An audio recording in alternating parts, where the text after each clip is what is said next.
को वापस ले गई, बैकुंठ फिर से हरा भरा हो गया। इसके बाद मत्स्य अवतार की कथा आती है, संक्षेप में सुन लीजिए। ये अष्टम स्कंद की अंतिम कथा है, मत्स्य अवतार। अष्टम स्कंद की अंतिम तो ही है, ये सतयुग की अंतिम कथा है। इसके बाद त्रेता शुरू हो जाएगा, त्रेता युग। अब बस भगवान बहुत दूर नहीं है, आने वाले हैं ठाकुर जी, बहुत दूर नहीं। हमारे आज बाबूजी ने खूब बढ़िया पंडाल बनवाया, देखे सब गुब्बारा गुब्बारा लगा हुआ है, हैप्पी बर्थडे टू कृष्णा। और कन्हैया भी आज कई आए हैं, है ना, कई ठाकुर जी आए हैं। सबके फोटो खिंचाना भी बढ़िया मेरे साथ है। 5-6 ठाकुर खड़े होंगे और बीच में मेरे ठाकुर रहेंगे ये वाले। हाँ, तो वे भगवान अब आने वाले हैं, बहुत दूर नहीं। अष्टम स्कंद की अंतिम कथा, छोटी सी कथा है, 2 मिनट की, ध्यान देके सुनो। सतयुग के अंतिम राजा, सतयुग समाप्त होने में केवल बचे थे 7 दिन। फिर सतयुग खत्म होता, फिर प्रलय होती, फिर प्रलय के बाद दूसरा युग शुरू होता। 7 दिन पहले कथा है, बहुत ध्यान दो। सतयुग के लास्ट राजा का नाम था सत्यव्रत। सत्यव्रत। प्रलय आने में केवल 7 दिन बचे थे बस। जल प्रलय होने, जल प्रलय, जल प्रलय होती है जी, होती है। इसको खाली ऐसे मत माना कि वो लिखा है, होती थोड़ा लिखा है, खाली होती है और उसका नमूना बीच बीच आता है, वो देखते नहीं हो क्या? ये सुनामी क्या है? सुनामी क्या है?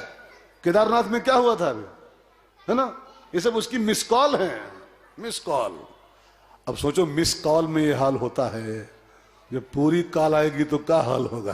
काल, ये मिस कॉल में हाल होता है। ये सब केदारनाथ में मिस कॉल मारी थी, मिस कॉल खाली बस। अब मिस कॉल में 10 लाख लोग चले गए।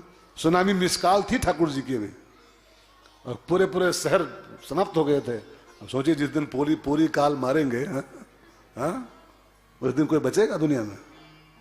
इसको अन्यथा हल्के मले ना कि लिखा है, होता थोड़ा होता है, उसके बीच बीच नमूने आते हैं मिस कॉल के रूप में। अब ना समझ पाओ ना समझ पाओ, नमूना तो भगवान दिखाते भी। मैं देखो मेरी क्षमता कितनी है। 5 सेकंड के अंदर पूरे पूरे शहर, पूरे पूरे शहर साफ 5 सेकंड के अंदर। एक लहर खाली आती है और पूरे पूरे सिटी साफ कर लेती है। वो केदारनाथ में 70 गांव, वो तो तीर्थ में जो हुए वो मरे ही थे, वो तो जो वहां मंदिर में थे। मैंने सुना है कि उत्तराखंड के नक्शे से 70 गांव ही साफ हो गए। 70 की 35 कुछ इस संख्या मुझे नहीं याद है। पूरे पूरे गांव ही वो कट के बह गए थे रात के समय में। सोचो सोचो आप। तो प्रलय में 7 दिन बचे थे। सत्यव्रत जी के नदी में नहा रहे थे वो सत्यव्रत जी। भगवान मत्स्य नारायण का अवतार हुआ, विशाल मछली बन के ठाकुर जी आए। सत्यव्रत, मैं तुमसे कुछ कहने आया।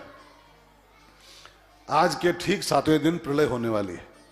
समुद्र में लहरें उठेंगी, सुनामी जैसी लहरें, और पूरा संसार लील जाएंगे, सब खत्म हो जाएगा, सतयुग खत्म हो जाएगा।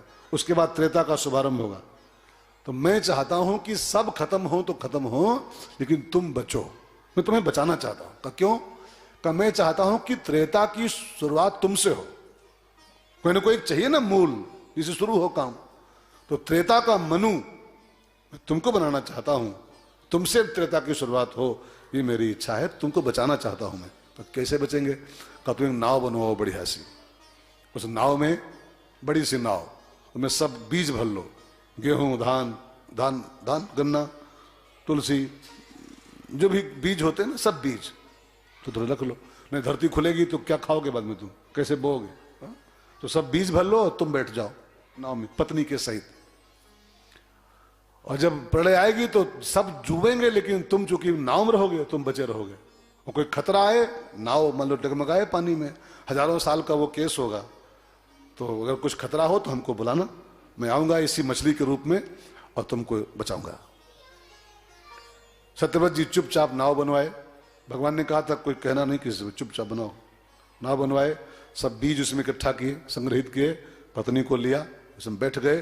और 7वां दिन आया, कुछ समुद्र में हलचल हुई और बस बड़ी बड़ी लहरें उठी।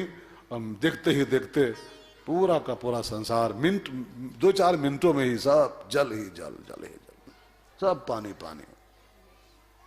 बस नाव पर खाली एक। सत्यव्रत जी इसमें बैठे हैं पत्नी के साथ। नाव तैर रही है, हजारों साल का वो लफड़ा था। अब उसी बीच में वो नाव डगमगाई, समुद्र में लहरें भी होती हैं, नाव डगमगाई तो याद आया कि भगवान ने कहा था कोई खतरा हो तो हमको बुलाना, हम बचाएंगे आपको। तो उसी नाव में बैठे बैठे सत्यव्रत जी महाराज भगवान को पुकारने लगे। देखो ये शरीर ही नौका है, ध्यान देकर सुनिएगा, शरीर नाव है, ये संसार समुद्र है। जैसे उनकी नाव समुद्र में पड़ी थी, आपकी नाव भी समुद्र में ही तो है। अजहू नाव समुद्र में, आज भी नाव समुद्र में पड़ी है आपकी। शरीर माध्यम प्लवम सुकल्पम, भागवत कहती है, रामायण कहती है ये शरीर नहीं है, ये संसार सागर से पार होने की नौका है, इसी में बैठ के इंसान पार होता है, ठीक है ना। और नाव समुद्र में है, और समुद्र में हमेशा खतरा होता है, हमेशा खतरा, कब पलट जाए, कब डूब जाए। सो आप भी सत्यव्रत की तरफ पुकारो कि ठाकुर मेरी नौका समुद्र में पड़ी है, लहरें थप्पड़ मार रही हैं, कब पलट जाए, कब पलट जाए।